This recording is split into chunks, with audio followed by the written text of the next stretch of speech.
પર્યાવરણના જતનને લઈને મોરબી જિલ્લાના તમામ તાલુકાઓમાં નરેગા અંતર્ગત નર્સરી બનાવવાનું આયોજન કરાયું છે।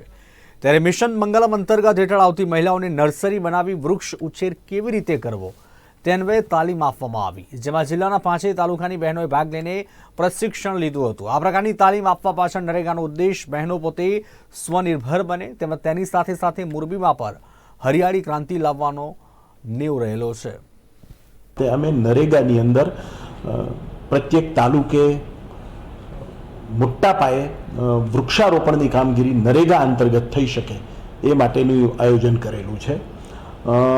સાથે સાથે અમે એ પણ વિચાર્યું છે કે જિલ્લા ગ્રામ વિકાસ એજન્સી અંતર્ગત NRLM યોજના અને GLPC યોજના અંતર્ગત આપણા જે મિશન મંગલમની બહેનો છે, તો અમે વિચાર્યું કે શા માટે એ બહેનોને આપણે તાલીમ ન આપીએ નર્સરી બનાવવાની, અને જો એ નર્સરી બનાવવાની તાલીમ એ સુપેરે લે અને પછી આપણે એની પાસે નર્સરી બનાવડાવીએ તો એક તો વૃક્ષારોપણ માટે જે રોપની જરૂર છે સરકારને કે બિન સરકારી સંસ્થાઓને એ એમની પાસેથી ખરીદે એ માટે આપણે પ્રેરિત કરીએ અને એને લીધે એમને પણ આજીવિકાનો એક સ્ત્રોત ઊભો થાય, અને સાથે સાથે વૃક્ષારોપણ માટે આપણે જે જિલ્લાની અંદર જે અહીં કુદરતી રીતે વિશેષ રીતે થઈ શકતા હોય એવા રોપ આપણને મળી રહે।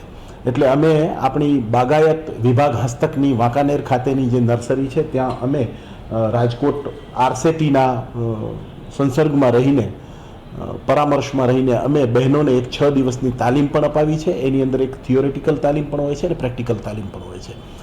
આપ જાણતા હશો એમ રાજકોટની આપણી એક પ્રસિદ્ધ NGO છે, નામ છે એનું સદભાવના।